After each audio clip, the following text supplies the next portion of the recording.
allegiance to the flag of the United States of America and to the republic for which it stands, one nation, under God, indivisible, with liberty and justice for all. Thank you. You may be seated. Recording in progress. We'll now call a roll. Commissioner President Wyatt. Present.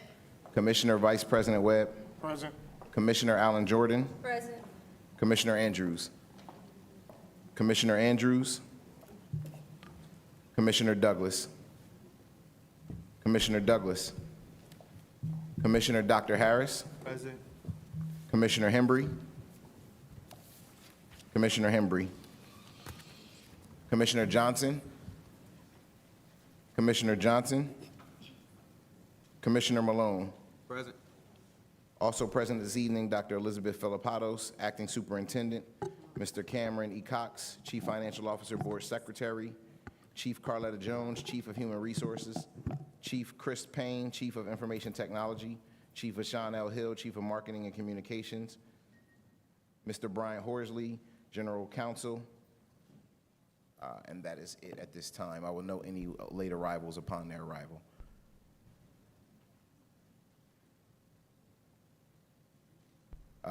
Madam President, we do have a quorum. Give me a second and I can read the announcement. We'll note Commissioner Douglas's arrival as well.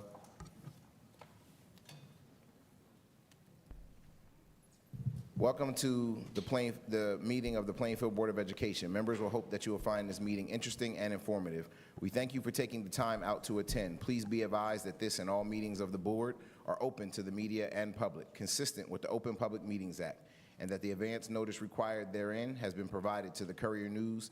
Tap into Plainfield on Wednesday, February 4th, 2026, to be advertised on Friday, February 11th, 2026, and also provided to the Plainfield Public Schools District website, the Plainfield City Clerk, and Police Departments for posting. Madam President. Thank you very much. Good evening, everyone. Thank you for joining us this evening, those of you here with us in person and those of you present with us virtually. Thank you for joining our February business meeting. We appreciate you being here while we conduct the business of Plainfield Board of Education. I will begin with my remarks now. As we gather during Black History Month, a time not only to reflect on history, but to acknowledge how that history lives within us and within our schools every single day.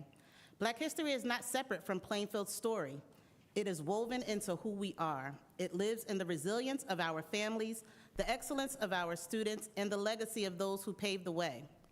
Before we proceed further, I would like to pause to honor the life and legacy of Reverend Jesse Jackson, civil rights leader, advocate, and drum major for justice.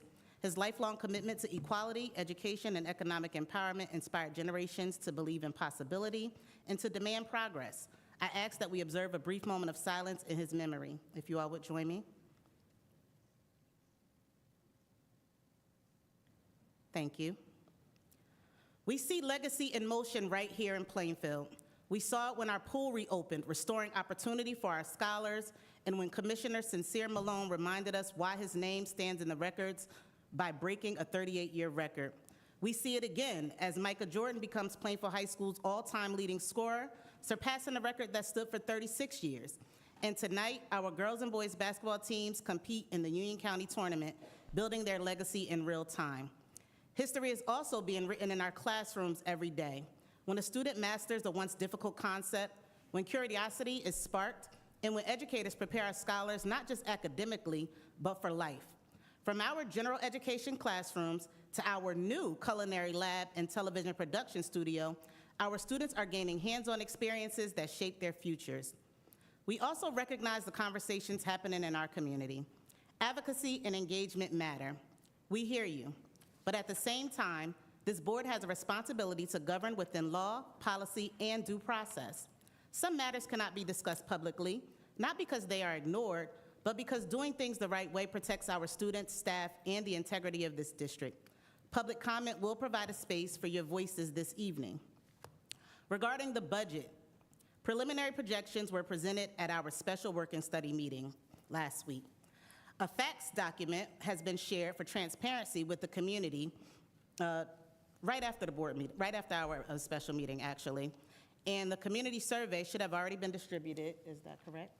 Should have already been distributed to the community for your feedback and input. We will also conduct a few town halls to follow, and we will continue to provide transparency and welcome your feedback to help guide us through this process as we move forward meeting to meeting. So as we move forward, our charge remains clear: to lead with intention, make sound decisions, and keep students at the center of every action. Progress requires steady leadership, responsible stewardship, and a community willing to move forward together. Before we proceed, I do want to be mindful and keep in mind Connor and his family. Search efforts continue, and we stand with them in hope, compassion, and in prayer. In moments like this, the strength of Plainfield is found in our unity. So please continue to pray for their family, keep them in your prayers, keep your eyes open, and make sure to inform Plainfield Police Department if you do have a tip or see a tip. Now, given the overwhelming anticipation of attendance this evening, we are going to try something new as we begin the public comment portion later on in our meeting. We value and appreciate the voices of our community, and public comment provides an opportunity for residents, families, staff, and stakeholders to share their questions, concerns, and feedback with the Plainfield Board of Education. To allow everyone to participate in an organized and efficient manner, we ask that anyone wishing to speak sign up in advance using the link that will be provided and displayed. It will be a QR code that will be presented on the screen for those of you here in person and for those of you joining us virtually. This process will allow the board to effectively track community inquiries, ensures accountability, and appropriate follow-up from executive leadership, and increases visibility into the topics and concerns that matter most to our community. It will also help us manage our time so that everyone has a fair opportunity to be heard. We thank you for your continued engagement and partnerships in supporting Plainfield Public Schools. Now, before we proceed with the business of the board, we do have our highlight video, our month in review that I share every month during my president's remarks, that highlights everything that we have going on within our school district, all of the exciting moments from our students, our staff, and everything that we present to the community and everything that we invite the community to join us in. So please bear with us as we get the video queued up, but please watch with excitement as we share with you what our students have been up to and what we have going on here.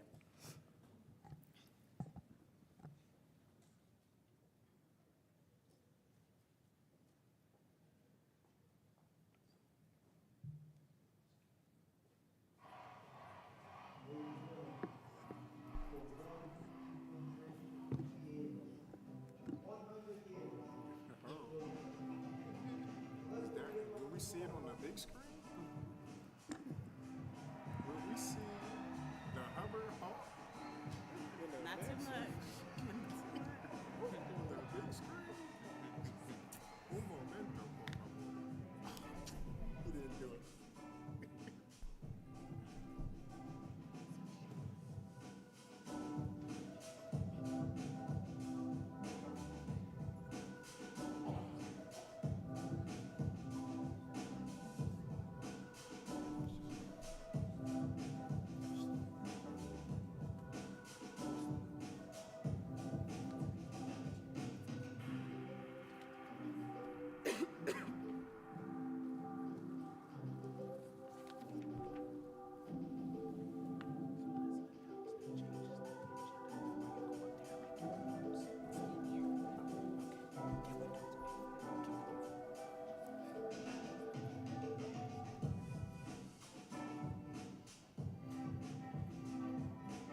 Thank you. Dr. Filipatos, you have the floor.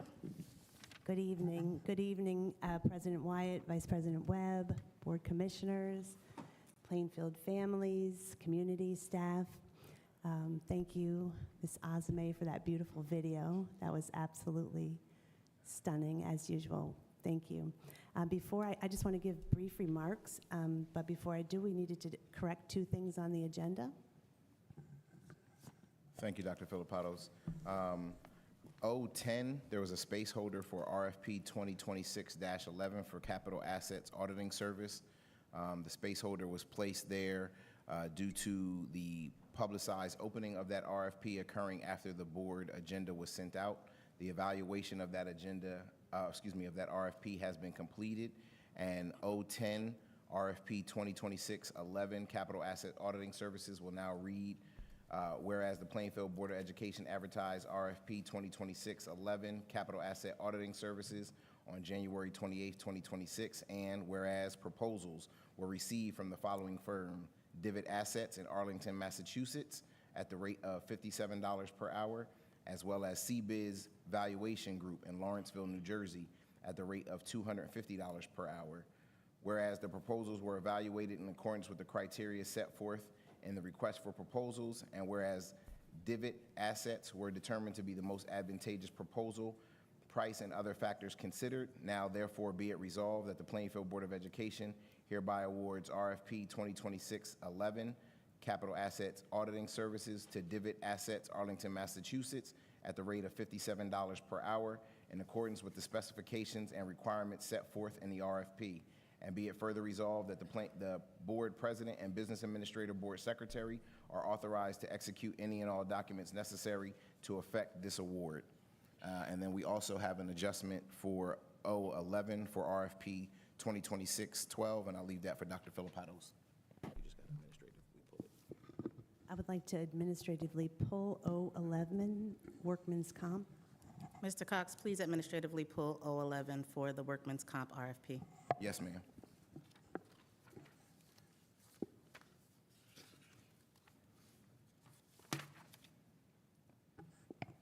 Excuse me, Bashan? Okay, we have a bit of an interactive, a few quick QR codes. We just want to make sure the presentation is posted. Starting my remarks.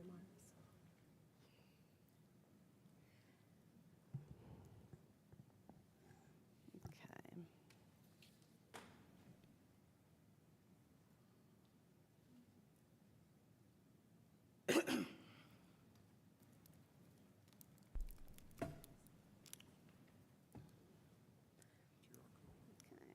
Go right to the next slide.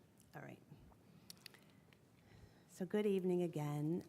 The QR code on your screen is the link to our current strategic plan. And commissioners, you have copies in your folders. Tonight I wanted to begin to believe in the power of public education and a staff that works tirelessly for our students. This presentation is a reminder that our strategic priorities are the blueprint for every decision we make, including how we build our budget. As we shared last week during our budget presentation, our strategic plan keeps us focused. It ensures that we make financial choices, that we remain anchored in our mission to serve students with excellence, equity, and intention. This QR code is a update, a 3-year update. So you can see we scored ourselves on all of the areas, adding what we've done, what impact it's had, and what we will be doing. We are no longer asking what we want to accomplish. Now we're asking how we sustain and deepen our work. This strategic plan update provides clarity in moments of complexity as it helps us prioritize what matters most and ensures that the budget is not reactive but purposeful.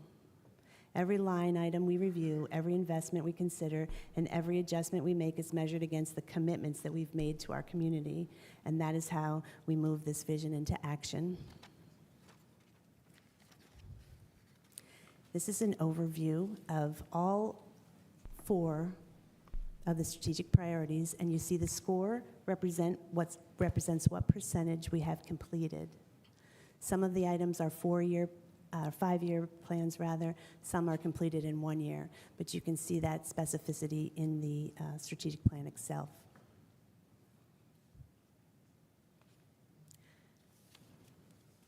Our first priority is climate and culture, because learning begins with belonging. We continue to elevate kindness initiatives, strengthen positive behavioral supports, and invest in the wellness of our staff and students. These are not just programs, they're reflections of who we are as a district. When we talk about the budget, we must remember that behind every number is a human experience, funding student services, recognition programs, and a supportive environment is an investment in stability, trust, and hope. A strong culture is not built overnight. It is built through consistent commitment, and our budget reflects that commitment. Priority 2 is teaching and learning and remains the heart of our work. Across the district, we're sharpening instructional clarity, expanding academic pathways, deepening mentoring structures so that every educator feels supported and every student feels challenged. Our strategic priorities remind us that academic growth does not happen by chance, but with aligned systems. And we're currently completing a thoughtful program evaluation of all of our systems to make decisions that are based on data outcomes. We're not funding initiatives, we're investing in the future.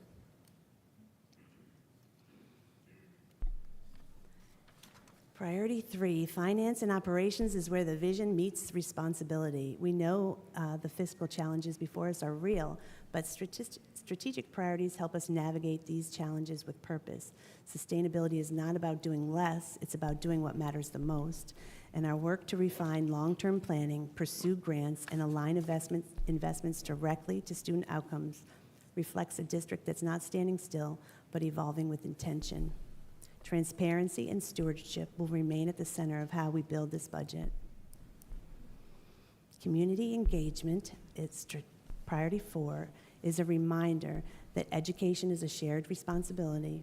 Through enhancements to our district website, expanded Parent Square communications, accessible digital resources, we're strengthening the bridge between our schools and our families.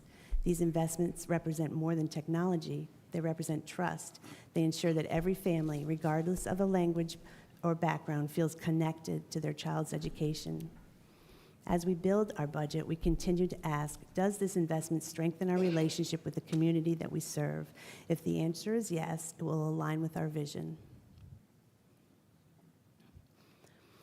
I know that there's been many questions about where we are with the Buff 1 purchase, so I wanted to just turn over the microphone to our Chief Financial Officer for a brief update.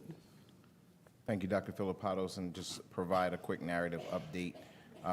The district remains committed to the transparency and responsible stewardship of the public resources as it continues to evaluate the future of the district-owned facility at 403 West 7th Street. If it should be noted, the building is over 75 years old, and while the standard pre-purchase due diligence was completed, older buildings often contain hidden conditions that cannot be seen or fully evaluated until more detailed investigations occur. These more detailed and invasive investigations could not reasonably have occurred until the district owned fully the building outright. Many building systems are now at or beyond their intended service life, increasing the likelihood of previously unseen issues. Additionally, addressing newly identified conditions will require compliance with current building code. To better understand the building's true condition, the district initiated a formal construction request for information, or RFI, process using co-op approved construction professionals. These qualified vendors conducted in-depth reviews to assess the feasibility, costs, and risk of the building. Through this process, deficiencies were identified within mechanical, electrical, and structural systems that were not reasonably foreseeable during the pre-purchase due diligence phase, as they were concealed behind walls, above ceilings, and within aging infrastructure.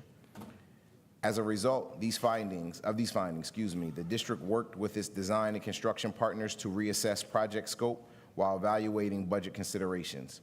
The original DMR architect's proposal represented a conceptual estimate developed before full access to the building conditions were possible.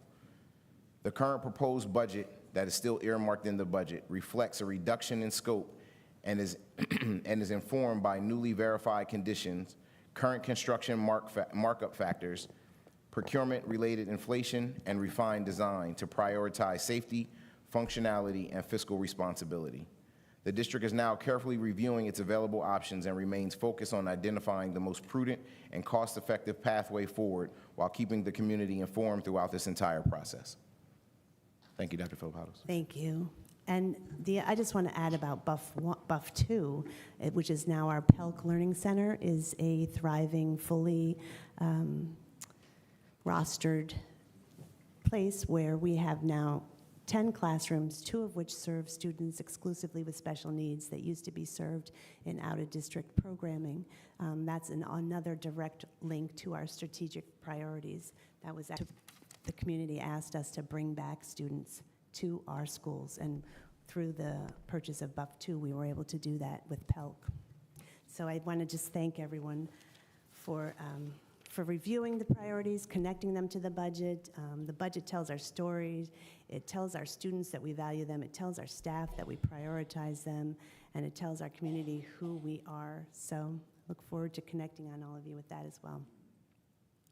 All right, before we begin, I would like to now entertain questions or comments from the board regarding the presentation from Dr. Philippatos or the status of the Buff 1 project. I would like to state on behalf of the board that as a result to what Mr. Cox just shared, that is why the board has ceased all construction and anything that has to do with the 403 the Buff property on West 7th Street in the corner of Central Ave, because we need to gather all information and find out what are the most appropriate next steps that we need to take to move forward with this project.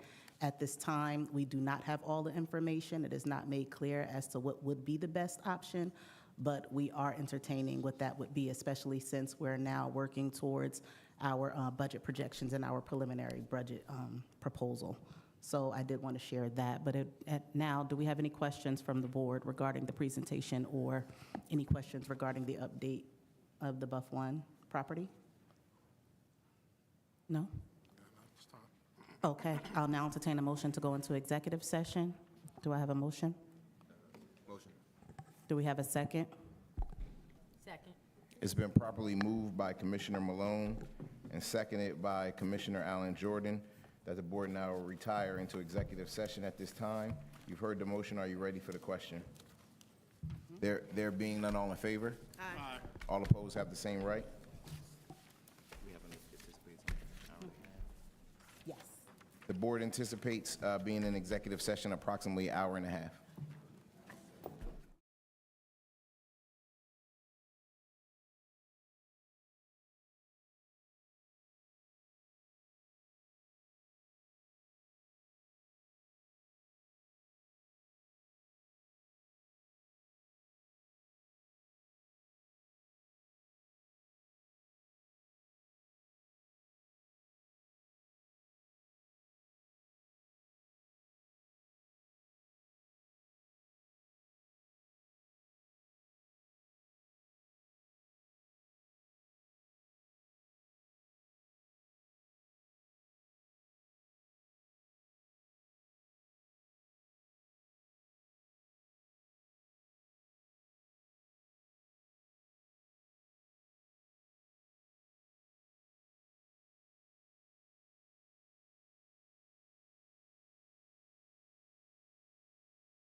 public session.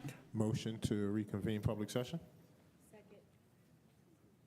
It's been properly moved by Commissioner Vice President Webb and seconded by Commissioner Douglas that the board now resume this meeting in the public. You heard the motion. Are you ready for the question? There being none, all in favor? Aye. Aye. All opposed have the same right. Motion carried.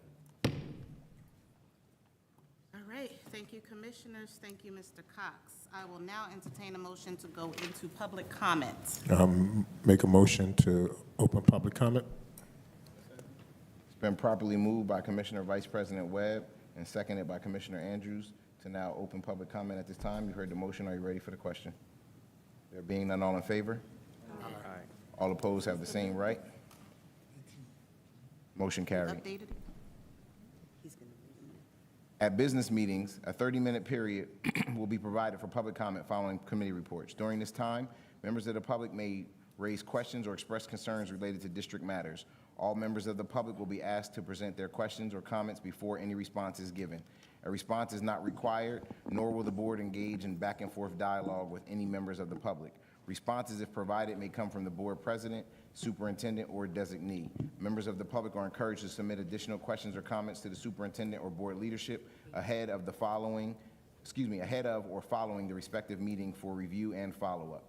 Members of the public may address the board once per meeting for a maximum period of 3 minutes as measured by the clock. No extensions will be granted. Time is not transferable from one individual to another.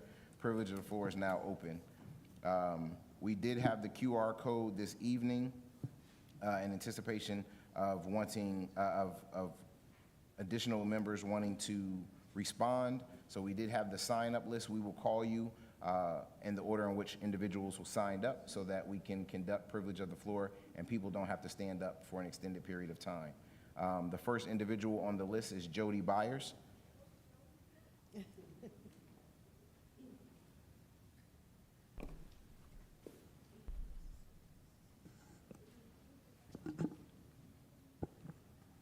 Welcome, Ms. Byers. Well, thank you. Good evening, everyone. How are you? Good evening. Good evening. My concern is school breakfasts. We went from having very healthy breakfasts for our kids to now having breakfasts that have 36% sugar along with apple juice. Unacceptable. These are the only meals that our children might get that are healthy, and to come in here and get a breakfast that is white powdered donuts with the apple juice or chocolate chip cookie with the apple juice. It's not a healthy breakfast for these kids. I work with special needs children. The sugar is off the wall for these children. They need a healthy breakfast that we were getting in September, October, and November, and all of a sudden we don't get it any longer. We do breakfast in the classroom. I feel that we need to go back and reevaluate the breakfast situation, make sure these children get healthy breakfasts. As we know, we come from a community that might not have enough funds to be able to give them healthy breakfasts and lunches at home. We need to do it in school. So we need to look at it and see what Mascios can do for our students. And if Mascios can't do it, we need to find another vendor that can do it for our students. So that's my comments for tonight. Thank you. Thank you, Ms. Byers. Next up, we have Lori Davis.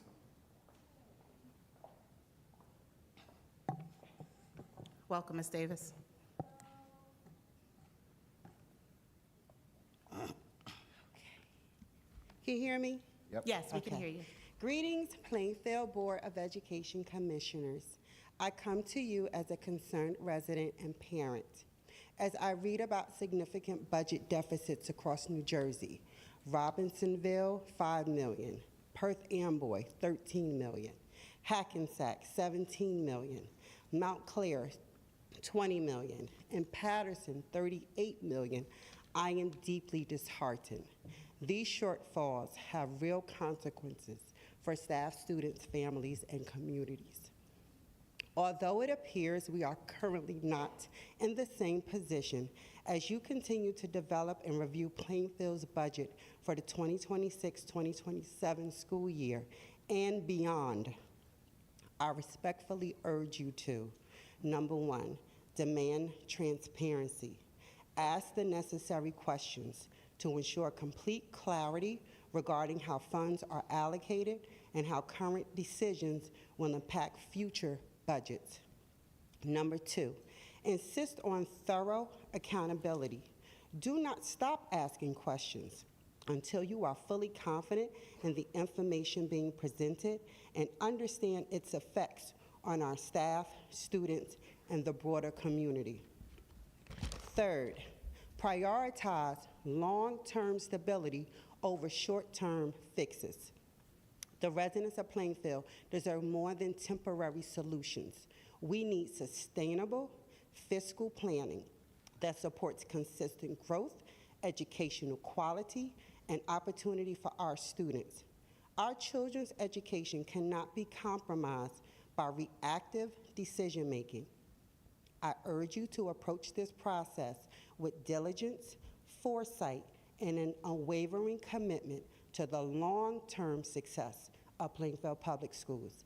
Thank you for listening and considering. Thank you very much for your comments. Next, we have Catherine Bulch. Welcome, Ms. Balch.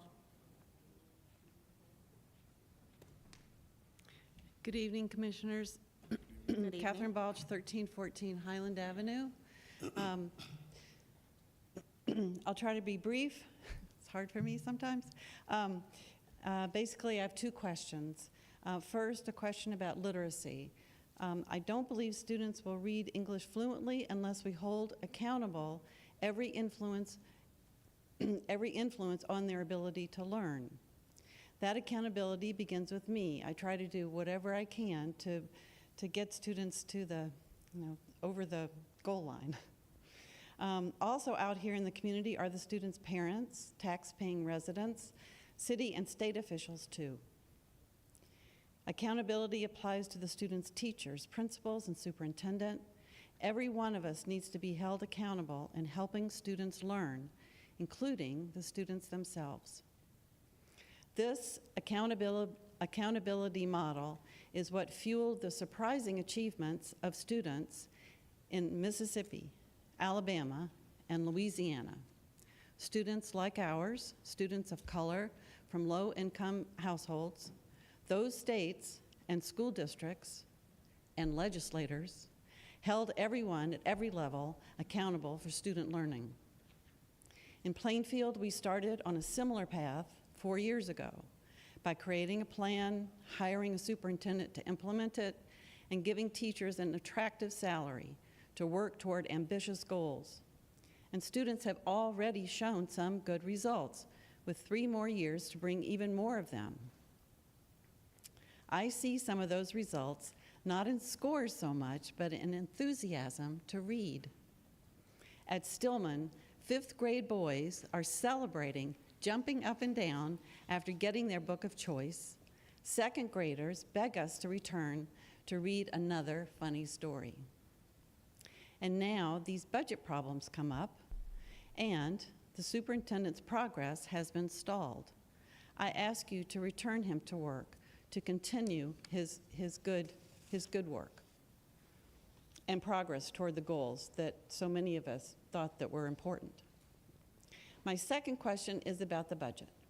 School districts that now graduate students who read English fluently set literacy as their highest priority. Is literacy the highest priority in the budget? Are we funding programs and people necessary to deliver the curriculum? Are we keeping literacy coaches and supervisors, or are we shifting money elsewhere? Thank you. Thank you. Next up. Next up, we have Sadiq Alameen.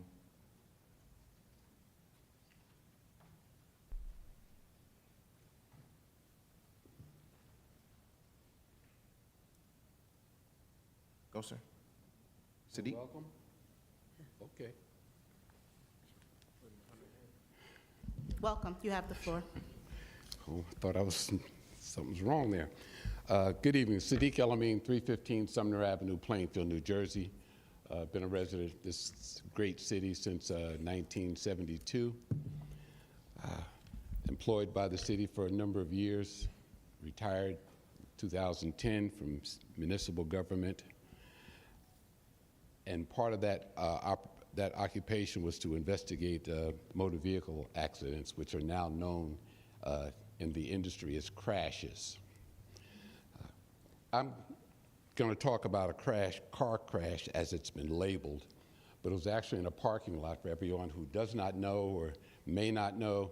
It was in a parking lot in tight spaces, and a driver was pulling out of that space and nicked the car. The driver was gracious enough to stick around, ask some people to find the owner, wasn't able to find the owner, left the location. Okay. I won't get into the whys and wheres of where that location was or why that individual was there at that particular time and whatnot. That's all been published with some accuracy and some omissions. Let me just say that car crashes is a misnomer, but it's a technical term that people use in the industry, in the law enforcement industry, in the traffic industry. But I, too, was a victim of a crash. My car was parked in a business mall, tight spaces, nice bronze car, and I come out and I look and I see I've got a nice white scuff mark on my bumper. No one bothered to come in to see if the owner was around, to check to see if, we could work on it. They just left. No character. Security in this particular instance that I'm referring to here was notified, attempted to locate someone who owned the vehicle, was not able to. The driver returned back to this area. Now, there's been a lot of debate in the media and the online newspaper about whether or not he was supposed to stay there, whether or not the police were notified, et cetera, and so forth. Cut to the case, make it nice and short, that individual did go to court. The victim of the car that was nicked also accompanied him to court and said, "Hey, I don't want to file any charges." Judge says, if that's the case, charges or whatever charges there might have been written are dismissed. Okay, now the lingering part about whether or not the Board of Education was notified. Mr. Alameen, that is your time, sir. That's my time? Yes, sir. Yes, that is your time. That's my time. Thank you very much for your comments. You're very welcome. I hope to take care of this business. Sharetta Thomas.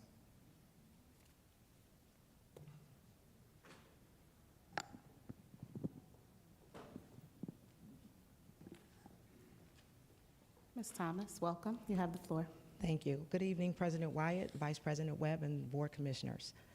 I'm here tonight to speak about the leadership and impact of Rashawn K. Hassan, Superintendent of Plainfield Public Schools. He is an admired leader and dedicated educator. He is widely recognized as an exceptional leader and family man. His commitment to the district and its community sets a standard for admiration and respect. My initial introduction to Mr. Hassan came when he joined the Plainfield Public School District as the business administrator in 2021. I had the opportunity to work under his leadership in the business office, where his management skills brought significant progress and positive changes to the district. Since starting this position, Mr. Hassan has overseen the internal promotion of more than 20 to 30 employees. This focus on internal advancement directly addressed long-standing concerns from staff about administrative roles being filled by external candidates. And instead, Mr. Hassan established a philosophy that qualified internal candidates should be looked at before anyone outside the district. Mr. Hassan is also known for his unofficial open door policy, consistently making himself available to staff despite a demanding schedule. Even though my colleague and I strive to manage his appointments carefully, he often skips lunch and works through breaks to remain accessible. Though he usually eats on the move, meetings dominate his days, whether during his commute to work or after hours, reflecting his deep commitment to being present for staff and district needs. Superintendent Hassan is regularly present at athletic games, school concerts, back-to-school nights, and other school events. He frequently receives invitations to speak at schools and especially enjoys when young students present their work for him. He also values his participation in the monthly Superintendent Student Advisory Council. This gathering allows students to provide feedback about their schools and share their ideas for improvement. Superintendent Hassan shares important updates, including test data and scholarship information for older students, and he invites special guests to speak on various topics, Since its inception in 2022-23, we started out with 16 students. The next year, it was 31 members, and currently we have 37 members. Students remain on the council until graduation, ensuring continuity and a strong student voice in the district. Mr. Hassan is the first superintendent in the Plainfield Public School District to initiate both a Superintendent Student Advisory Council and a Superintendent Scholarship. These groundbreaking programs have created new opportunities for student engagement and recognition. In the first year, 23-24, 6 students received scholarships, and last school year, 9 students were honored. This scholarship program demonstrates Mr. Hassan's commitment to encouraging and celebrating student achievement. Since becoming superintendent, Mr. Hassan has created and led a variety of committees and initiatives to promote collaboration and excellence throughout the district. Mrs. Thomas, that is your time. Thank you Thank for your you. comments, Ms. Thomas. Thank you. Next up, we have Mahdi Najiula. Pardon me if I'm mispronouncing that, please.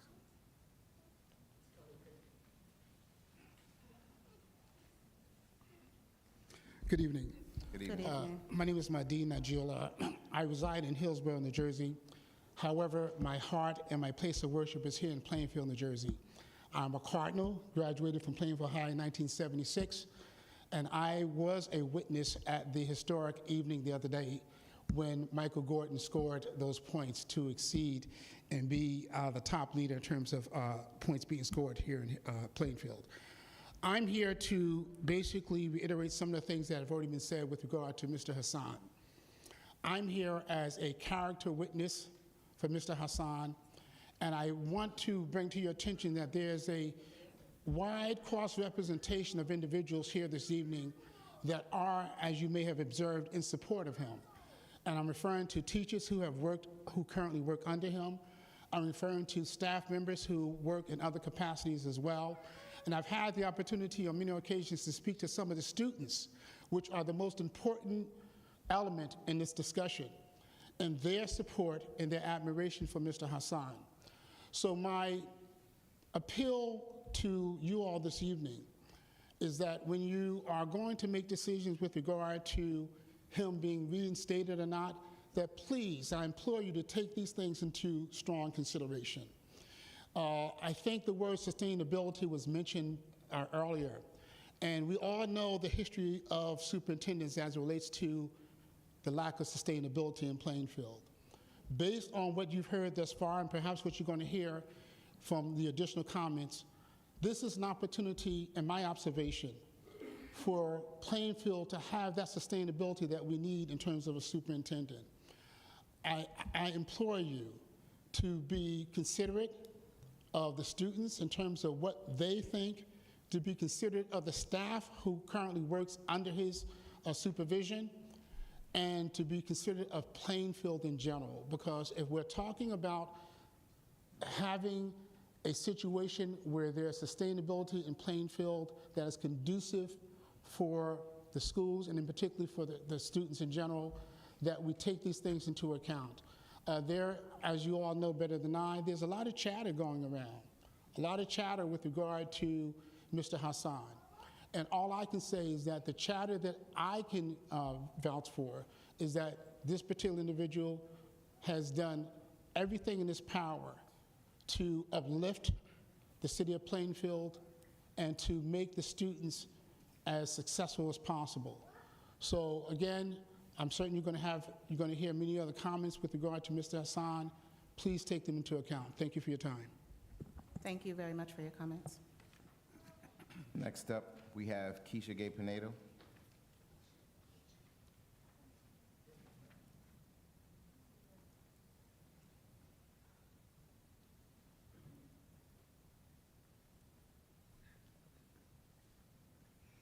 Good afternoon, everyone. My name is Keisha Gay Pinedo, 830 Adams Circle, Plainfield, New Jersey. Good afternoon. So I'm here because I found out that one of our vice principal is moving, and I know it's a budget thing and you guys really want the budget to work, and I do too, I promise.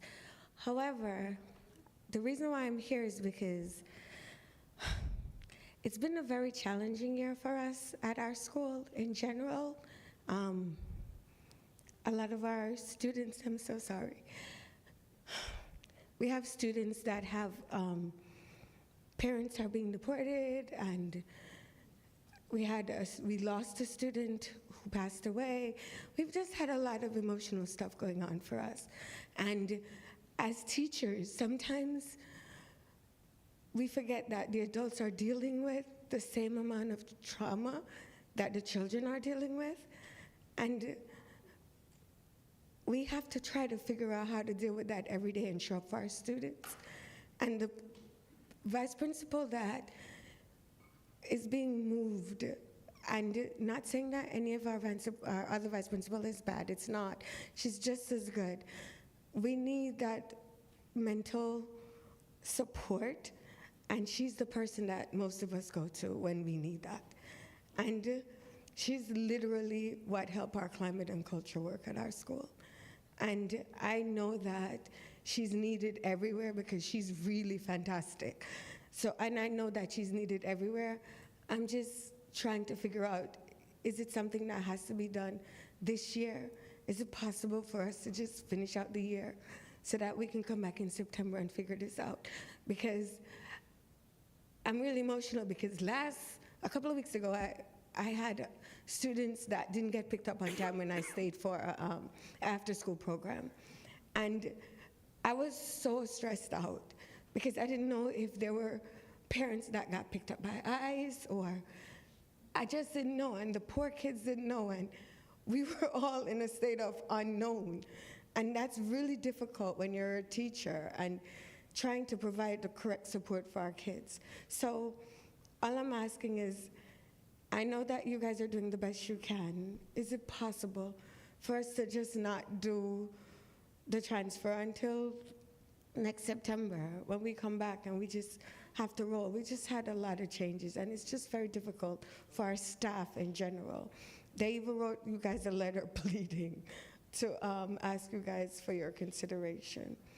Okay? Thank you. Thank you. May we have the letter, please? Yes. Thank you very much. Next up, we have Gregory Thomas.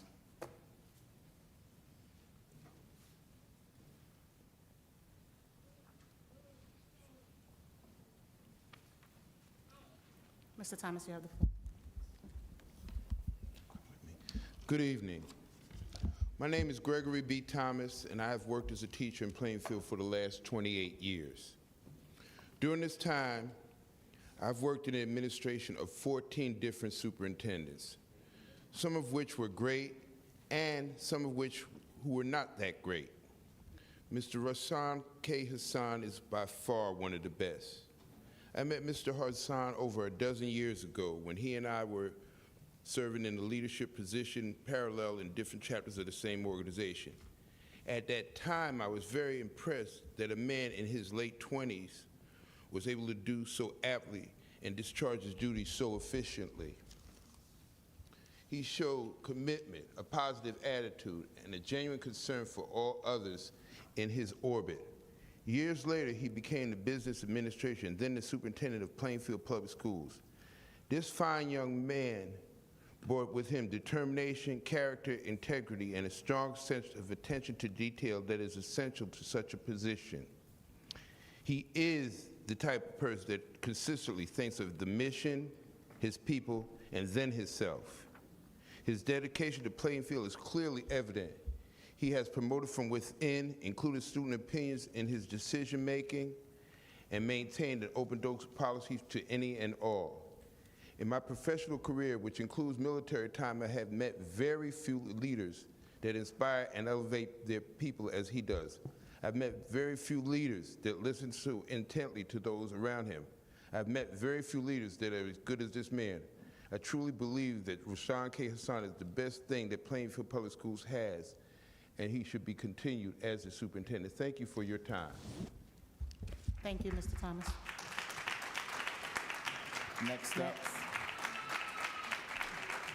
Next up, we have Sheila Sasson.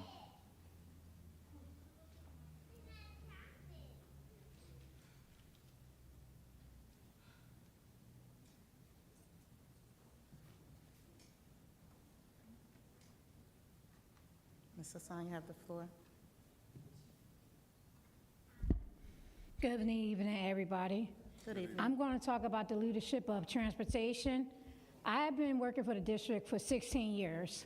Now I'm with transportation. I've been there since 2019. We have been through 4 bosses since I've been there. And I've been with Gail for about 3+ years. And I can say, I'm sure I can say for most of my teammates, Gail has open door policy. You can call her any times of the hour. She's there for you. On weekends, you can call her. She has it where any problems you have, you can talk to her.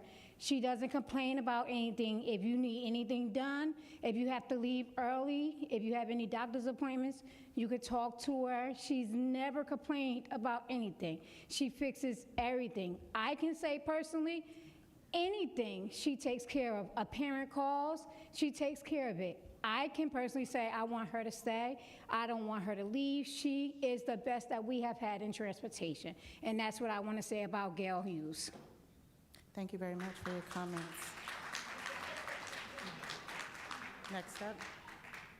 Next up, we have virtually, so Nick, can you please look for Mr. Marquise Aquil Lewis virtually?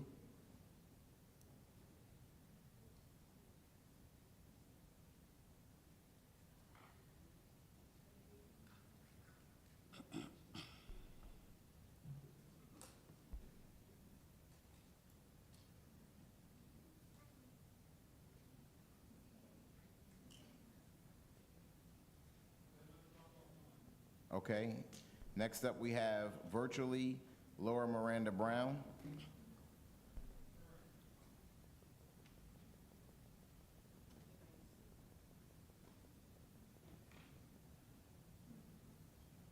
Good evening. Good evening. Ms. Miranda Brown, you have the floor. Thank you. 3 quick things. The first is that the 10-month school calendar, as outlined and proposed, has 3 half-days leading right into Good Friday and the spring break. We should perhaps reconsider that, as it will amount to essentially a 2-week spring break, which, while fabulous, might actually mean interrupted learning and some food insecurity for our children. Second, the performance plan outlined on item 09 for the 5 major issues outlined by the auditor in the mid-January meeting. An audit which has still not been made available to the public, which runs counter to our past practices, essentially states that the BA and his office will suddenly follow all the rules that are already on the books, something they should have already been doing. The auditor noted back in January that 14 of 21 sampled bills paid out were out of compliance. Don't believe me? I'd suggest checking the meeting minutes, but those have also not been made public. Lastly, item K1, which is contractual appointments, calls for the hiring of 9 individuals into the IT department, each with a salary of over $64,000 a year, leading to a total increase in our IT staffing budget of over $576,000 a year. I believe the public would like to understand why $576,000 is being allocated to support technician positions when we're discussing cutting staff, reallocating coaches, and moving VPs around the district as a cost-cutting measure. Lastly, this new sign-on process is fairly cumbersome for anyone doing this online and does not feel like a particularly transparent way to conduct business. And I'd also like to say it is very frustrating as a member of the public to be asked to give public comment prior to any committee reports being discussed or any of the other agenda items being taking place during the meeting as was outlined on the publicly available agenda. It makes it very difficult for the public to participate, and it also makes it clear that the board is not interested in what we have to say because you can't possibly take this back into executive session and discuss properly. Thank you for your time.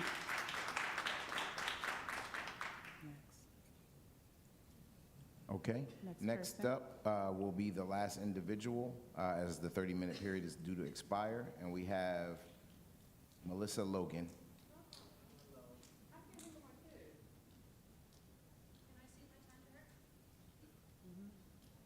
Yes, you may.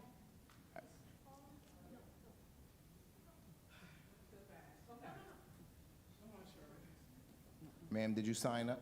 I did. Okay. I'm just trying to find you on the list, that's all. Go ahead, state You your don't name. see it on the list? I don't know your name Go ahead, personally, state and I your was name, going ma'am. in order of the people in which people signed up. Oh, That's why. okay. Lourdes Lorden. I signed up for in person. Okay. I think. Find you. Right? You don't see it? We got you. I'll refresh. Okay. Yep, go ahead. We just want to make sure that we identify you because we have plenty here and we need to make sure that we get to everybody Okay. after. You want to say something? Okay, Heaven wants to say something. Since it's past her bedtime, go ahead. Okay. Well, Hi, sweetie pie. Like, Go ahead.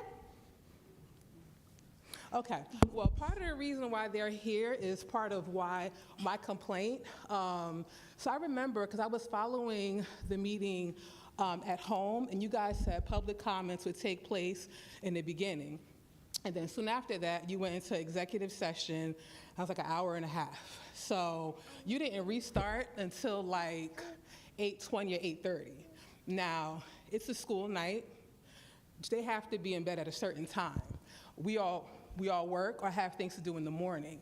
So it looks like, and I pray everybody's listening and not just like staring at me, but it looks like you guys are railroading the public into not being able to comment because it doesn't make any sense.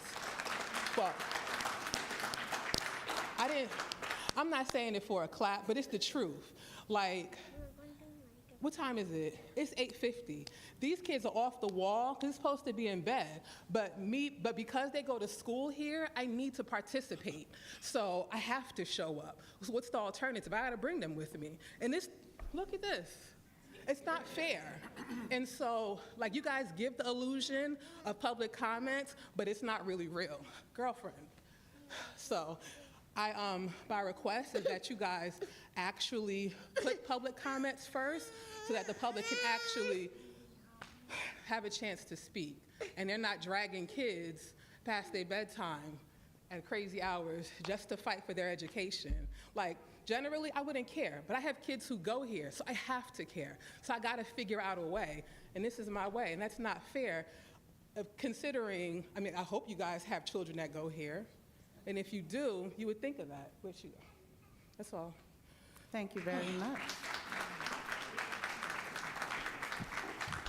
Motion to close public comment.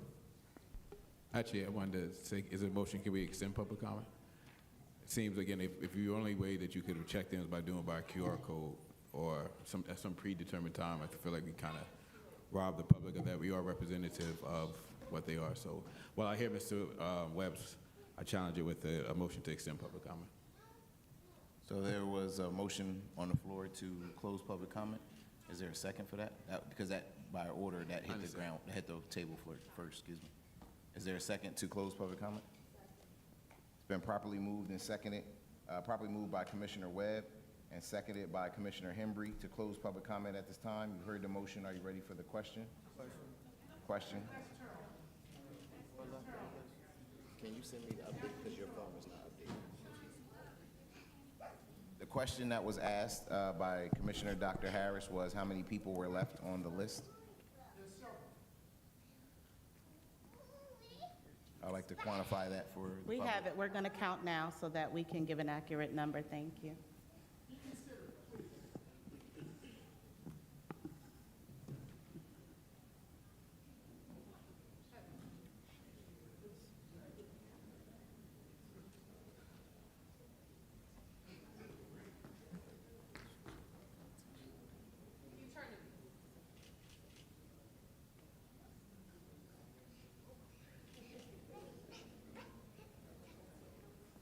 It would, Commissioner,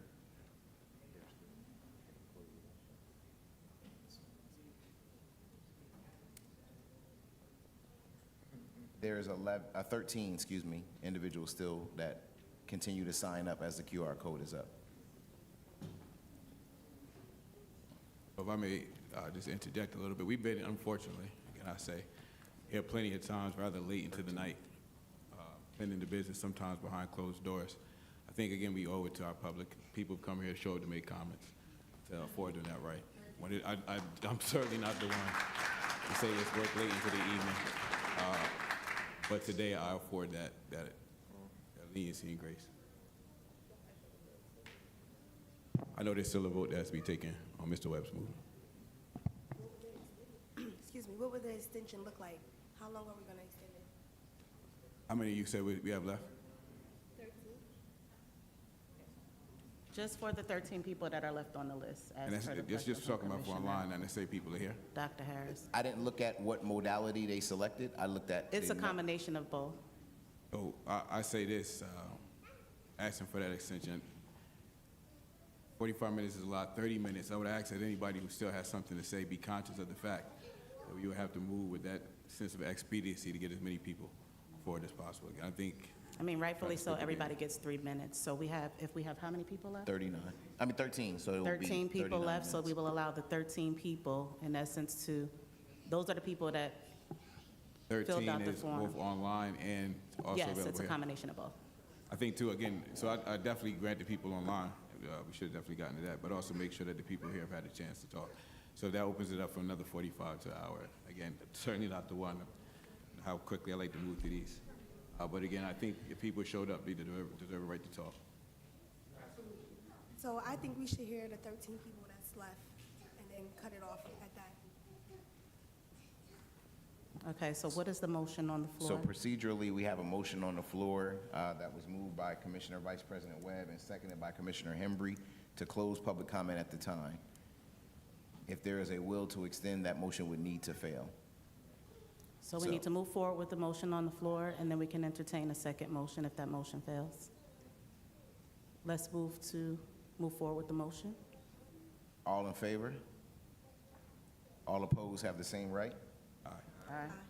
Motion fails. Now that that motion has failed, now we can entertain a motion to to prolong public comment for the purpose of having the 13 So people I want to be speak. clear, my motion is to prolong public comment to allow those who still remain to speak. I didn't say put a timing on it. Again, I understand that there's at least 13 online, you're telling me, or there's 13? No, the There's 13 is a people who combination of online and in person. So again, That's everybody who said that they would like to speak. and I'm assuming, again, the QR code is made available for anybody who wanted to speak. It's that's made here. available to everybody since the beginning of the meeting. I just want to make sure everybody here, the public, has a chance to do so. So as long as everybody who's calculated, who's up to that, I'm fine with it. That's fine. So can you please clearly restate your motion? It's your motion. My motion is to allow extended public comment so that everybody's had an opportunity. If that's 13 or 14, whatever number that you have. It's 13. It's been properly moved by Commissioner Andrews to extend public comment to allow the 13 remaining individuals to speak. It's been seconded by Commissioner Dr. Harris. You heard the motion. Are you ready for the question? There being none, all in favor? Aye. All opposed have the same right. Motion carried. Please give me a minute. I will pull up. Actually, while we know the time was yielded, we can start with Melissa Logan.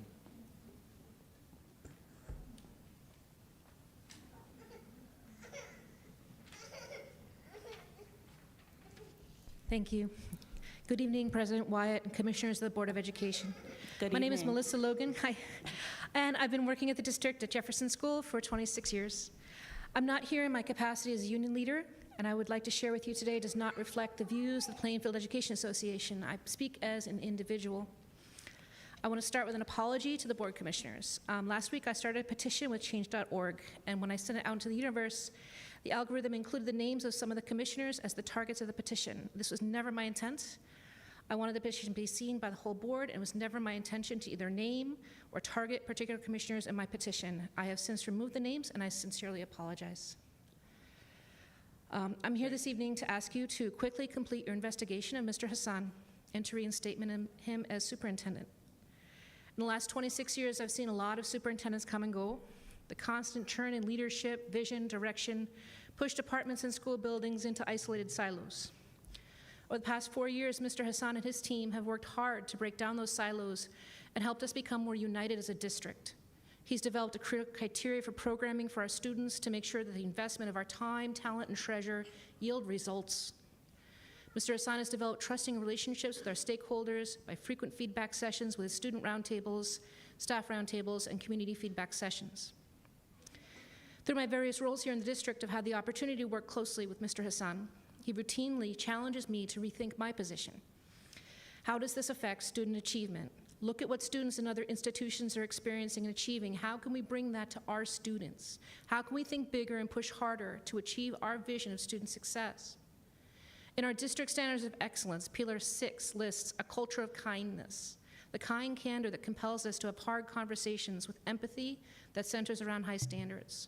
As board members, a new superintendent will probably be nice to you, but you need a superintendent who will be kind to you, who will challenge you as you continue leading our school district on a path to success. You need Superintendent Hassan. In a time when external foes to our community are a persistent and ever-growing threat, we need to more than ever come together. We have a lot of work to do in order to achieve this board's vision. We need all of our team members, including Mr. Hassan, on board to focus on that critical task. Thank you. Thank you. Next up. Khalil Abdul Aziz.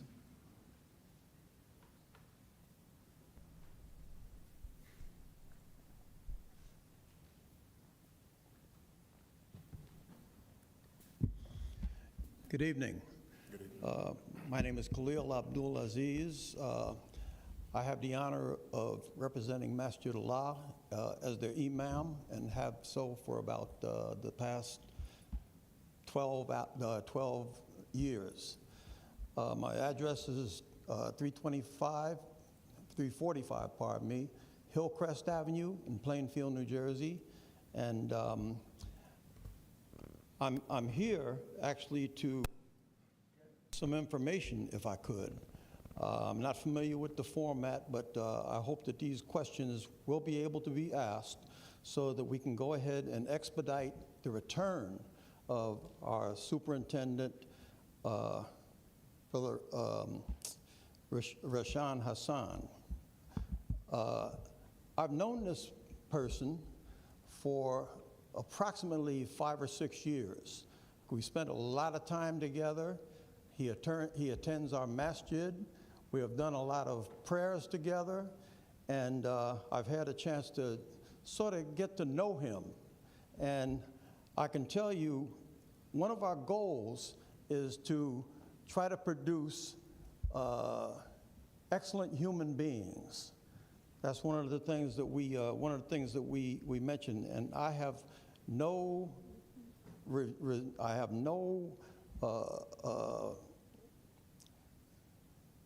I don't have any problem at all in referring to my brother Rashan Hassan, as an excellent human being.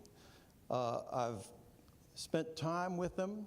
I've met his family, and I can tell you that if he is not kept on board here at this as the superintendent of schools in Plainfield, that it will be a loss for Plainfield. I believe that from the bottom of my heart. And I hope that he can be reinstated. And I've heard about this. However, I'm not really sure for the reasons of it, because none of the reasons that I've heard in my mind would precipitate someone being put on administrative leave, and with not knowing when he's going to be brought back, and all of the things that go along with that. So I have some questions that I would like to leave with you, and one question is, what was the reason for his present status? Because from what I've heard, nothing seems to make sense. You know, I think everybody in here has probably brushed somebody in a parking lot from here or there, or somebody has done the same Pardon thing me, to sir, you. but that is your time. Your time has ended, sir. Can I Thank ask you my for your questions? comments. Can I have 15 seconds to ask my questions? Okay, Ask your thank you, question. thank Finish you. your question, the one I would- question. I would like to know the reason for his present status, You which said is that. administrative leave. I would like to know how long he will be in the present status. I want to know when will the decision take place. Okay, thank you on very him. much, sir. I have no your problem vouching time, for his sir. character and hope that the Sir, board that is will your time. expedite this Thank matter. you. Thank you for being patient with me. Thank you. Next up, we have Vicky Abdul Salam. Everybody has 3 minutes, and the only people that are allowed to speak are the 13 people we've allowed to speak, so please be gracious to others in their time as well. Good evening. I stand before you today to address the indefinite suspension of Superintendent Rashawn Hassan. His case has been dismissed by the court. In this country, we believe in the fundamental principle of innocent until proven guilty. When charges are dismissed, fairness, integrity, and justice require that a person's name and position be restored. I respectfully ask this board to act with transparency, accountability, and due diligence in moving toward his reinstatement. Under Superintendent Hassan Rashawn's leadership, this district has seen measurable progress.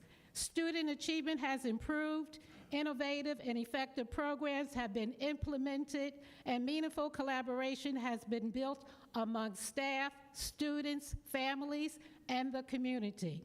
His leadership has been focused, student-centered, and results-driven. He understands that meeting students where they are academically is the key to ensuring success for every child, and his work has reflected that commitment.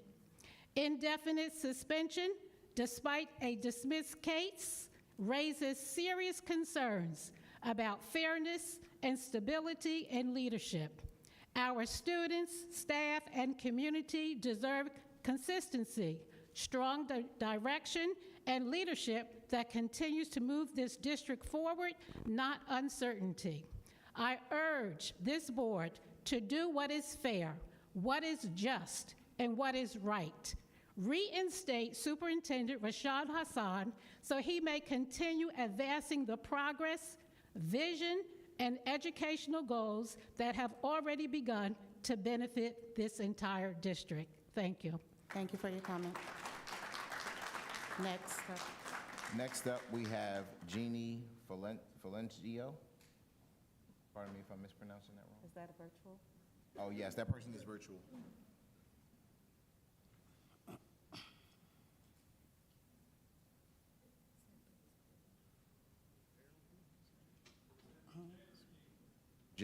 Jeannie.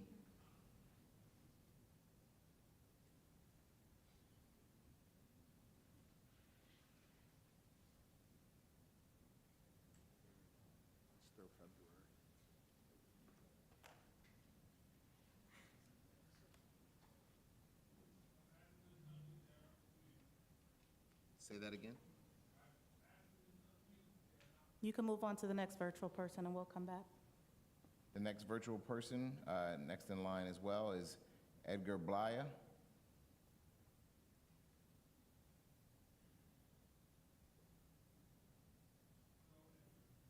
Edgar's dropped off. Virtually next up as well, Johanna Alzate.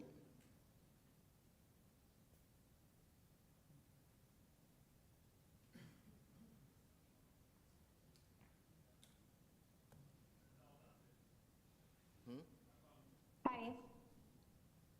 Good evening. You have the floor.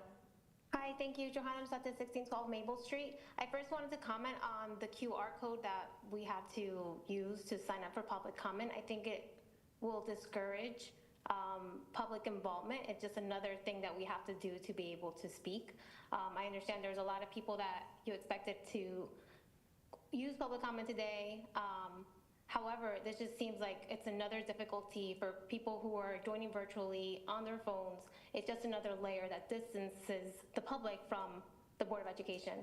Also, I wanted to mention that sometimes when we observe the meeting virtually, it's difficult to hear when commissioners are speaking. I can hear the president pretty clearly and Mr. Cox, but when they are voting or giving their answers for voting or different comments, sometimes it's very difficult to hear the commissioner speak. I wanted to comment, I hadn't reviewed the agenda completely, and I saw that they're, I guess, looking to move Assistant Principal Howard from Booker. My son recently transferred to Booker this year, and it saddens me to see that her move. She was one of the first people who welcomed my son there, and every time I go to an event, she knows who we are by name, and you can see how really invested she is in the students at Booker, and I do feel like it would be a loss for the school. And lastly, I agree with most of the other comments today about the way the district is moving. You know, we're looking towards improvement, and I hope that the superintendent, Hassan, can remain as our superintendent. The school has made a lot of progress.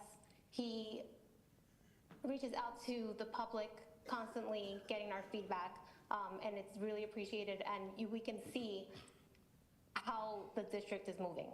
Thank you.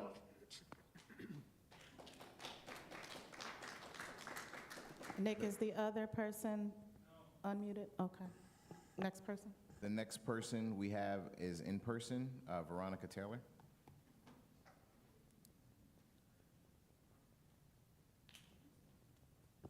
Good evening, Ms. Taylor. You have the floor. Good evening.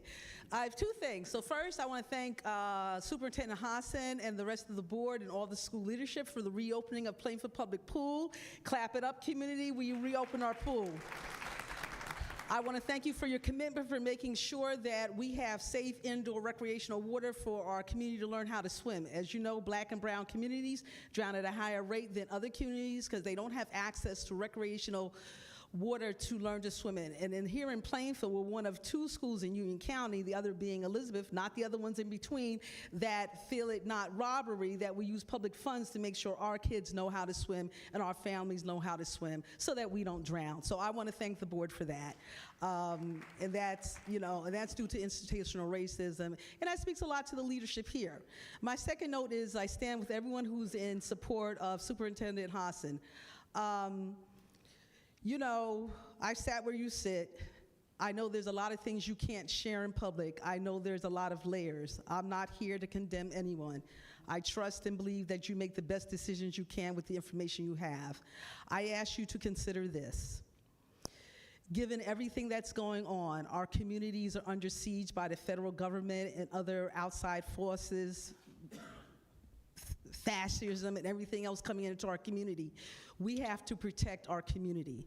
Stability is the key. That speaks to what we have now. We're making progress. We're always celebrating how good we're doing. We're feeling good about that as a community. We appreciate your leadership. You're doing thankless work. You don't get paid for this, but we appreciate the thought and time you put into it.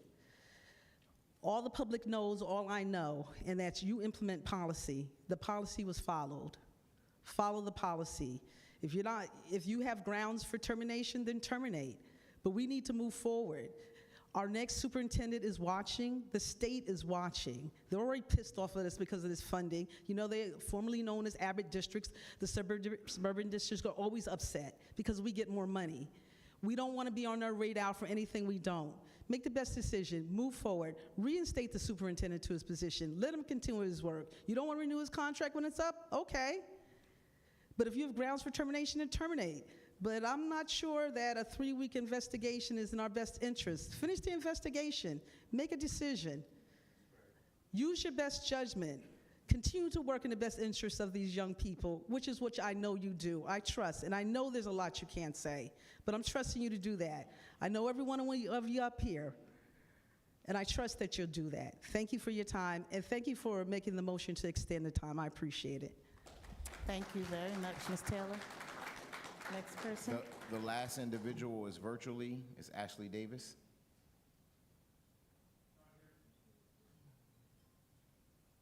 Okay, if she's no longer there, that will be the last person. The original motion stated that it was to the end of that list, so we don't need to make a motion to close public comment. All right, I will say this. Some people dropped off, sir, for your clarification. When did you submit that? Was that before the motion? And before we voted?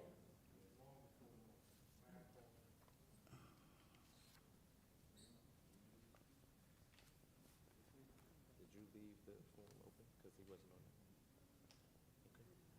Okay. So I think this, just implementing, there might have been a technical difficulty, a technical glitch, excuse me, I'm not gonna say it's a difficulty.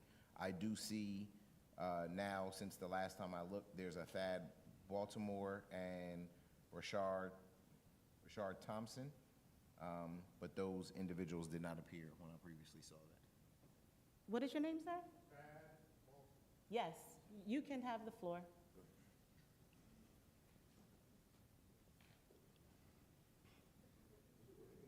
So this is in regards to Rashawn. My name is Thad. I'm a Plainfield resident. It's clear to me from reading what was made available to the community that the decision by the commission, the board, to put him on Rashawn on administrative leave, it seems to be premature and unfair. I understand that there may be other reasons that are involved in your decision making, but I would like to urge you to stand for fairness and to stand for justice. None of us are holier than thou. And we are going to keep a record. I represent the Muslim community. We are going to keep a record of the yes votes against Rashawn. And this is not a threat. It's just being politically aware. Whoever thinks that they might seek higher office, we are a very easily mobilized voting bloc that's always sought out by the political community in Plainfield. We feed the community every weekend, so our voting bloc will expand exponentially. So if any of you guys have voted against Rashawn or expecting to seek higher office, we're going to keep a record of everyone who voted against him. We would like him reinstated. Thank you. Thank you. Rashard Thompson, Is that in person? virtually. Do we have a Rashard Thompson on virtually? Okay, give Ashley the floor. Ms. Davis, you have the floor. Good evening, board members, commissioners, and members of the community. I'm not sure what's going on with Zoom and why I didn't show up, but I appreciate you all working to fix that technical difficulty. I'm speaking on two reasons. One, I am fully in support of the superintendent. I hope that he is reinstated sooner rather than later. Like many of the commenters before me, it's about stability. Stability is one of the most crucial parts in the formula of success, as well as resilience, as well as hard work. But stability is that thing that really keeps you going when all the outside forces are unstable. One of the commenters referenced that in the last 28 years, we have had 14 different superintendents. That gives us an average of 2 years with each superintendent. We know that some superintendents have been here longer, some have been here shorter, but to have 14 superintendents in 28 years, we have to think about the accountability of the people who we're hiring, the people doing the hiring, and then the people of this community, right? Are we the problem? That we might need to ask ourselves, are we the problem, right? Our students are not the problem. They're innocent in all of this, but are the adults in this community, the adults on the board, are they the problem? Let's just sit with that and think about that if we consider a new superintendent search.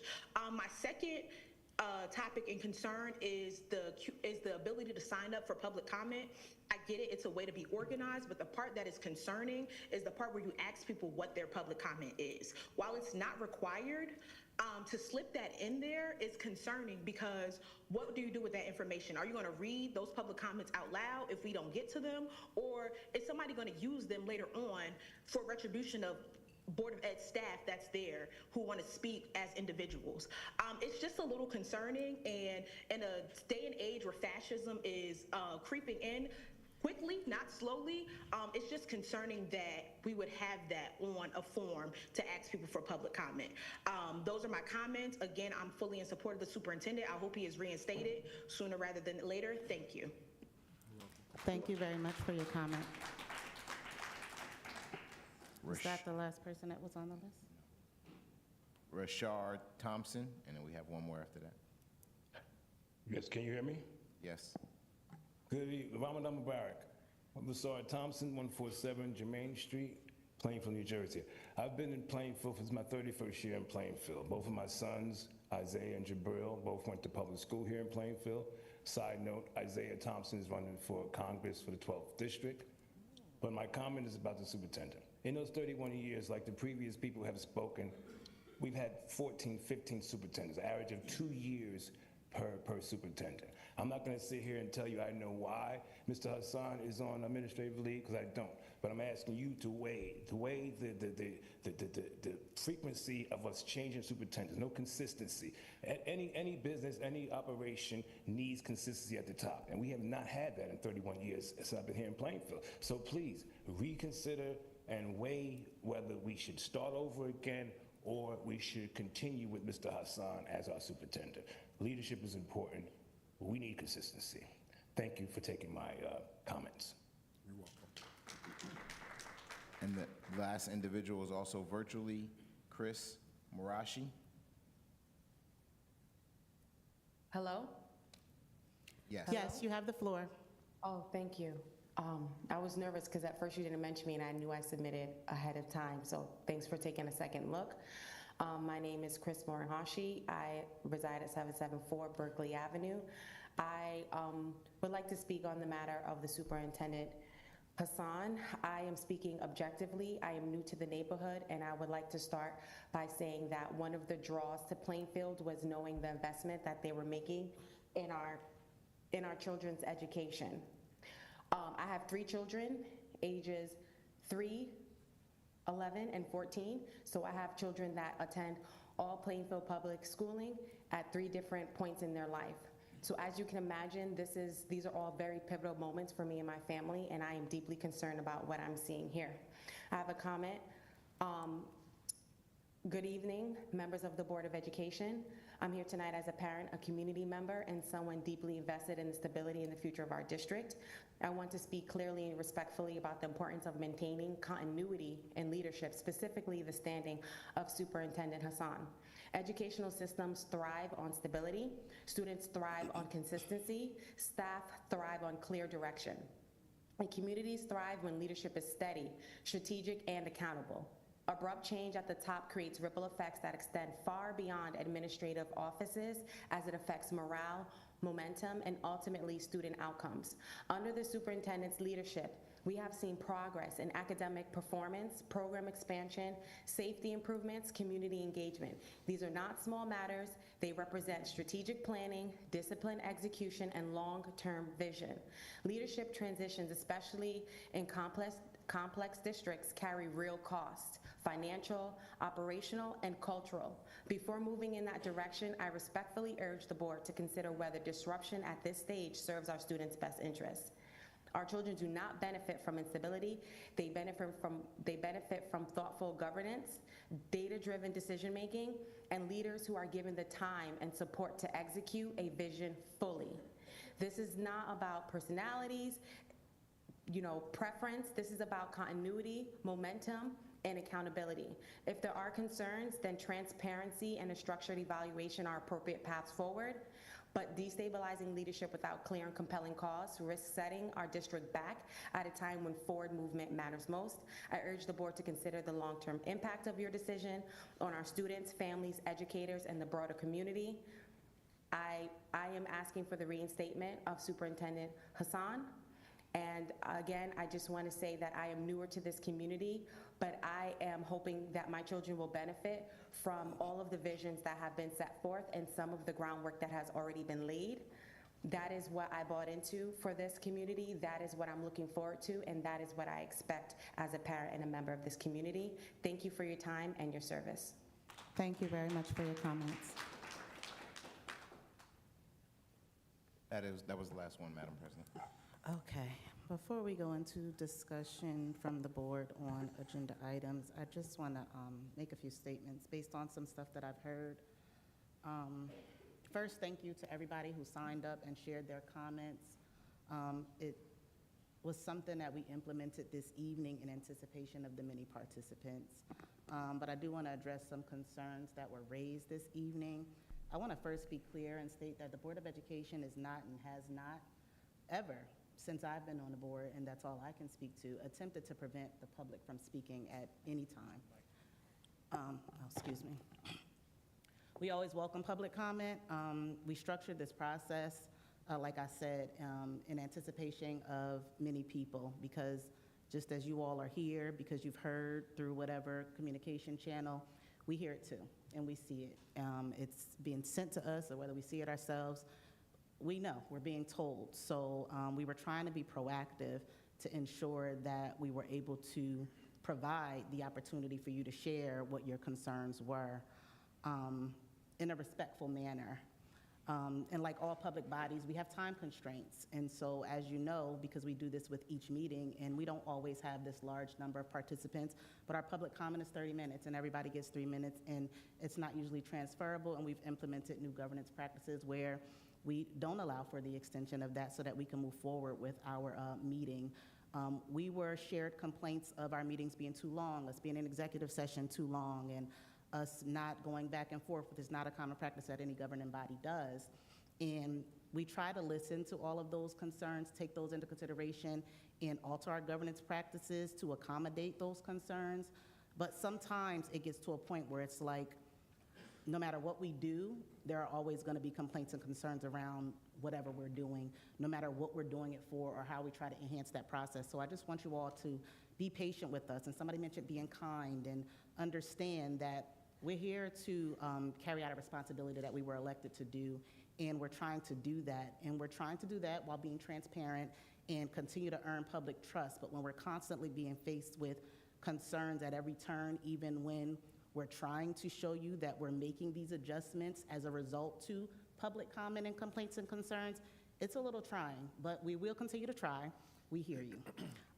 This process, though, allowed us to capture every submission, review each concern thoroughly, and process responses where appropriate. In many cases, this allows for a more thoughtful and accurate follow-up. So I heard Ms. Davis state that you guys being prompted, I guess, because in the form it asks you for your comments. It is not a requirement. There are some spaces where there are requirements. That was not a requirement, it's an option. So if you all do not want to provide your public comment in that particular part, and you want to wait until it's your opportunity to speak verbally, then you can do that. It's really just for us to track and be able to provide responses to your concerns and questions after the board meeting, because we may not get to everybody, and you may not have a meeting where the board is going to allow for public comment to be extended for any one individual or in general. So I wanted to share that. I also wanted to share and reiterate that in the matter that's with regard to the superintendent, Mr. Hassan K. Rashan, it is a personal and legal matter in nature, and as stated by Ms. Taylor, that there are certain things that we just cannot disclose, that we cannot talk about, that we cannot go back and forth with you about, that we cannot respond about at the board meeting, on social media, in the grocery store, at the laundromat, nowhere. So under state law and board policy, we're not permitted to discuss personnel matters publicly. It's not a matter of choice or avoidance. It's a matter of legal obligation and protecting the integrity of the board's process. And that is not a process that we made up. That is a process that has been set in stone, a part of board bylaws and policy from as far back as I can remember. And I'm not just talking about now since I've been on the board. That has been what it is. We just can't do that. There's no governing body that can. We understand that you want answers. We hear you. However, we have to act within a framework that governs us. Okay, so we will continue to do that responsibly and professionally, but we are asking you to allow us to do that. We're going to continue to be transparent. We are committed to that, and we will adhere to the law where we have to, but we're acting in the best interest of the district, and we're considering all of your concerns and questions. So again, I just ask that you be patient with us, that you understand, and that you continue to engage, but do so considering our roles in mind. And that is me just speaking to some of the stuff I heard, but speaking up on behalf of our collective board, because I hear a lot of people speaking up on behalf of themselves when it's time for their employment, the superintendent with regard to his employment, and he's not unemployed, he's still employed. But we have a process in place that we have to carry out. So I want to speak up on behalf of the board, because we work hard to sit here and do what we are elected to do. And we don't ask for your appreciation or any type of rewards or accolade. We ran for these positions, and we promised you things, and you're here to collect on those promises, but give us some grace. And that's all I needed to say. If we have any more comments from the board at this time regarding anything that was stated, then we can do that. But I'd like to get into the board agenda so that we can respect everyone's time and get our meeting closed. You know, I do want to just make sure just say something that kind of came to mind while you said it. And again, I do appreciate what we try to do for efficiency matters, but and again, I don't know. I just asked Commissioner Malone because I wasn't sure. But if it was something that, when we make such changes like this and wind up having a result that have implications, I don't even think, I thought and took into effect what the community member, Ms. Davis, said. But I think it's important that with such changes like this that have an impact, we take the opportunity to deliberate in public just to make sure that we're clear that as a commissioning board, that this is like the clear direction that we want to go. I wasn't necessarily aware of QR codes. Again, kind of caught me off guard. Might have been in the email. Full disclosure, I missed some of those. But I think it's worth having a conversation in public, just so that, again, people are aware of it. We can get those other ideas that might kind of slip in about what we're doing. And again, it's clear that this is a direction that the board wants to take collectively. Any other commissioners? No? Okay, do we have any discussion on any of the agenda items at this time? I'm sorry, I'm going to back up and apologize. I do have one more comment. It's necessary for me to say so. We offered the time. We want to make sure that we hear from people. And in that time, approximately 11 people got up and had a lot of positive things to say about the superintendent. To your point, we can't really get into it, but I certainly hope that as a board we take into consideration generally what I hear is being said, that much being so that there are a number of people, school administrators and teachers, students and families, community leaders, citizens, those in the community and those from the surrounding area that all believe in that leadership and that capacity. And I would humbly say, I'm sure that we all have a detracted people who don't necessarily agree. I have certainly disagreed with some of the things the superintendent has taken, made a choice about. But I would say in approximately 90% of the decisions we made collectively at the board, he's had the will of it. And so then you begin I understand the community's frustration. You kind of begin to hear it when it's like, it's not making any sense. And so I know that an investigation is being completed right now. I hope that when we have completed the investigation, we're able to share as much of that as possible with the community, because I think, again, in the absence of light, you lead suspicions, leads to all these other things. And there's a point to what is being said that we have to definitely take into consideration.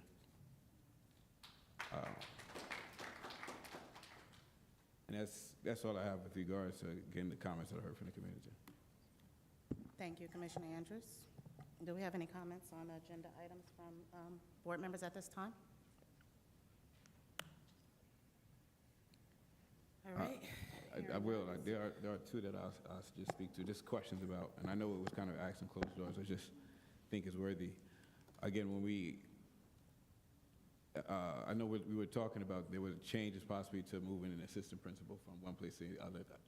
So the question I really have is, has the school, the middle school, been operating with one throughout its entire time since the beginning of the year? They've been able to kind of manage within that aspect? They have been operating with one, and there's been other administrators going into support. They definitely need the second one. And just to make sure I understand too, do we have, I know at one point the district kept a number of administrators, special administrators in the central office that could be assigned. Have we got rid of that, or have we utilized those to the best of our ability? Is there any more that are remaining, or is that something that's no longer? There are no more that remain. We've just recently utilized all. Been all our district administrators, all right. The very last question, I know that sometimes too our supervisors, directors, sometimes they lead particular departments. Have we expended the usage of those? I know sometimes they have administrative license. Have we expended the use of those inside those opportunities? Yes, actually they have been the ones supporting Hubbard primarily throughout this vacancy. I tell you, and I know you gave us a very valid reason in the back. It's a very difficult decision to make. I'm a school leader myself presently with no assistant principal. I can only dream about what it'd be like to have one. But I also can imagine too that when you have two inside a building at one time and then you remove one, it can have a drastic effect on it. And so I guess my very last question to you is that in the event that we as a board had decided to wait and to make that movement at the conclusion of the year, do you think that there would be any significant or drastic change to those school buildings in question for which you're asking for that change? I mean, so I'm asking to a certain extent, is this an emergency and that we need to move them over immediately, or is it reasonable that they could possibly wait until the start of next school year to make those adjustments? Because most of them, as I understand, are budget constraints. So I just want to reiterate that this move was suggested because due to the hiring freeze, we realized we could not responsibly hire someone to fill the opening that was presented when Mr. Day became the principal of Maxon. So that's a very hard place to be, and we have been covering the opening. And could we keep doing that? Yes. Could we wait? Yes. Should we fill this position? This position is highly prioritized as something that needs to be filled. So given the budget constraints, there was a discussion held with the administrators. The transition would not be abrupt. It would be very, very slow and in accordance with what everybody was comfortable with. With that understanding, I understand every comment that was made. I understand hesitation on the board too. Change is really hard. I think given the date for the actual transfer to occur, we have some time where the board can still discuss and deliberate and make changes as needed. I heard the staff when speaking about it. I actually do understand and empathize with what at that particular school they were dealing with. Not that they aren't dealing with things at other schools, but I do feel like we have time to discuss that. So whatever happens tonight, even if it passes, it's still not anything set in stone that the board can't make revisions to later on and extend the date if necessary, if that is the will of the board. So, I mean, we can discuss it. And the administrative team of Plainfield Public Schools is outstanding. So they work together. They work in concert and collaboration and support each other completely. So the team here and the team at Hubbard and the team at Maxon, all the schools, and including the supervisors and directors, everyone will be, has been amazing throughout this whole process. So. I apologize if it came off to anybody listening or into you if it was any suggestion that I didn't think they were amazing. I certainly believe the work that that people dedicate to this job, regardless of the level inside the organization, is something that goes without said about the heart and the capacity. I had just one more question, if you don't mind, Board President. Just one more comment about the agenda item. Go ahead. Again, just briefly mention, I think in the National School Board Association, again, all for it, I would be the first to tell you, I think the National School Board's annual conference for school board members is awesome. I think that it's good to see that some board members will attend. The one thing I would just take into consideration, I hear what the community has been saying. I think given just the tightening of the belt that we're asking, again, these opportunities that we're doing, I think that I would like to ask that we amend the resolution to reflect the travel of one senior district employee, maybe two at most, just given the fact that I'm kind of conscious of, again, what the community is saying. Again, inside, I don't want to go into the particular roles, but I just think that we just got to be conscious of it moving forward. With that being said, it's all the comments I have for the evening. Thank you. Do we have any more comments from commissioners on any of the agenda items? Yeah, I just have one comment. I mean, it's not toward the agenda items on this agenda, but just a question for our business administration department. I know we went over projections for a zero flat, not adding anything. Are we eventually going to see projections? Are we eventually going to see projections for like a minor tax increase at all, or is that in the works? So those weren't as I spoke at the previous meeting, those weren't the constraints that I was given to operate within. When we ended the meeting on the 10th, we talked about those constraints, and we talked about with the transition of the new governor, the time extension granted if the bill passes for that governor to present the state budget and subsequent school state aid numbers. And so if something changes, then I'll ensure that we run a different scenario. I haven't been given any other constraints, though.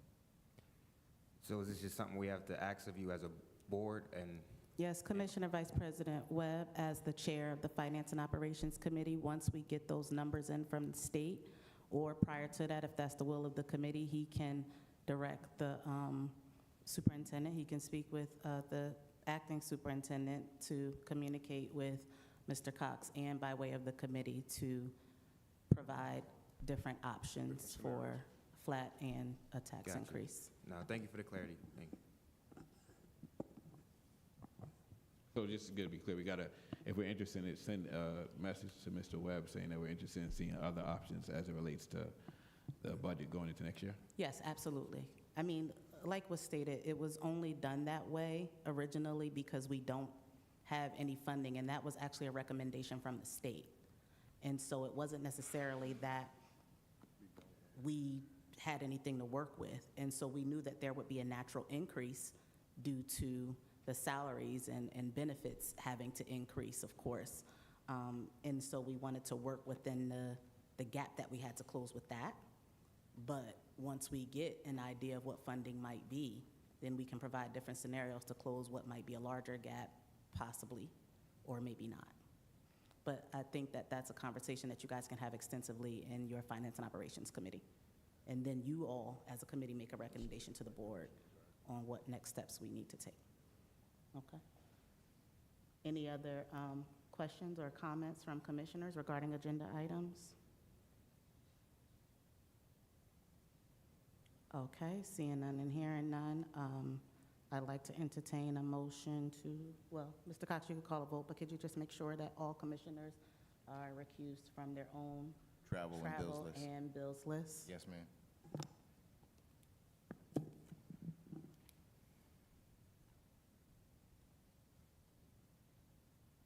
Wait 1 second. The HIB report is not on.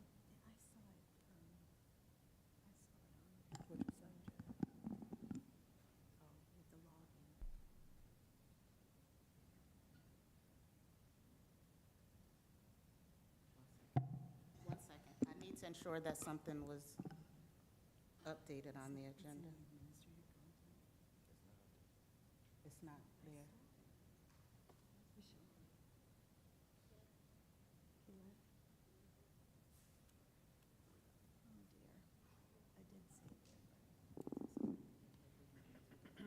We can always just add it to the next. All right. I have it here, but I can. It's not on there. Yeah. Mr. Cox, may you please administratively pull G2 from the agenda? It Yes, hasn't been updated. Oh, not G2. It's down under. Oh, 1 second, it might be in another It's location. N1, and it's down, it's here. Okay, Oh, okay. so Got it. G2 is, you got So it? there's no need to make any. So there's no, Yep. okay. All right, I'll now make a motion to approve, I'm now entertaining the motion to approve the agenda. Madam President, for clarification, are we moving the agenda as consent, or are we calling each? Okay, I'd like to entertain the motion for consent agenda. It's been properly moved by Commissioner Andrews and seconded by Commissioner Malone to move the agenda as a consent agenda. You heard the motion. Are you ready for the question? There being none, all in favor? Aye. All opposed have the same right. Motion carried. Is there a motion to approve the consent agenda? Do we? It's been properly moved by Commissioner Malone and seconded by Commissioner Andrews to now approve the consent agenda at this time. You heard the motion. Are you ready for the question? Yes. There's a question? No, we're ready for the question. Okay. There being none, I'll call the roll. Commissioner Malone? I'm a yes for everything. I'm a no for K2, employee 3.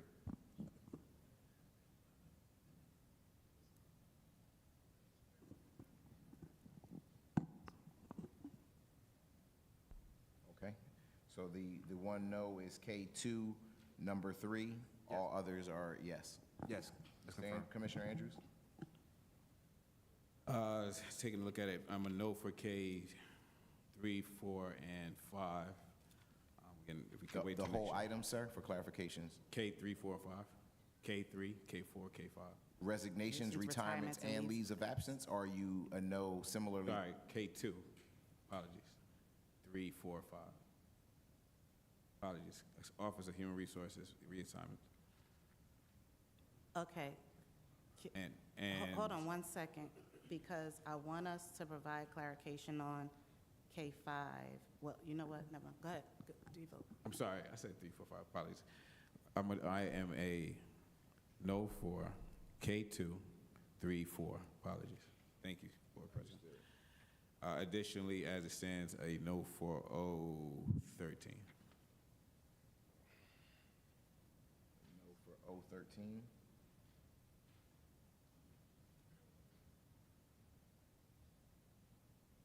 Okay. Is there anything else? After that, yes, everything else. But you are recusing yourself on your item for O13. That was going to be my follow-up question. You're voting no, but you're on the agenda item. So are you voting no, or are you just recusing yourself for your own travel? You're voting no. I'm voting no, and a recusal and a no. Okay.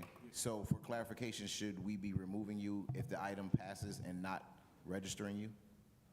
No, you could leave it if the item passes and vote no again. I can't vote on my own anyway, but no. I got you. But I just, like, no generally is No, a... as it stands, as I said, I think there should be an adjustment. Okay. No 13. Okay, so just to read into the record again, K2, item number 3, K2, item number 4, as well as O13 as the item stands now. Okay? Commissioner Allen Jordan unfortunately fell ill. She had to leave, so that's why she's not here to vote. I just wanted to state that. Commissioner Douglas? I'm going to vote no to K2, item number 3, and yes to everything else.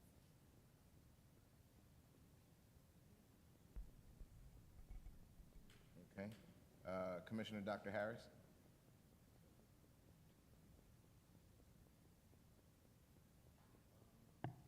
Can you into the mic, sir? No to K2, employee 3. Commissioner Hembry?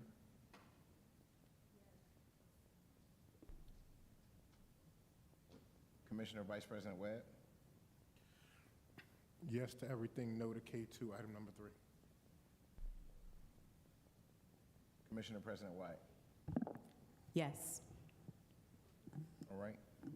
Madam President, with the stated noes, item, give me 1 second. K2, line number 3 does not pass. And all other items pass, Madam President.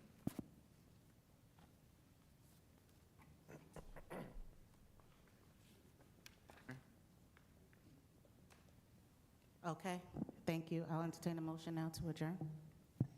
Motion to adjourn. It's been properly moved by Commissioner Andrews and seconded by Commissioner Malone that the board now adjourn this meeting in the public. You've heard the motion. Are you ready for the question? There being none, all in favor? Aye. All opposed have the same right. Motion adjourned at 9:52 p.m. Thank you.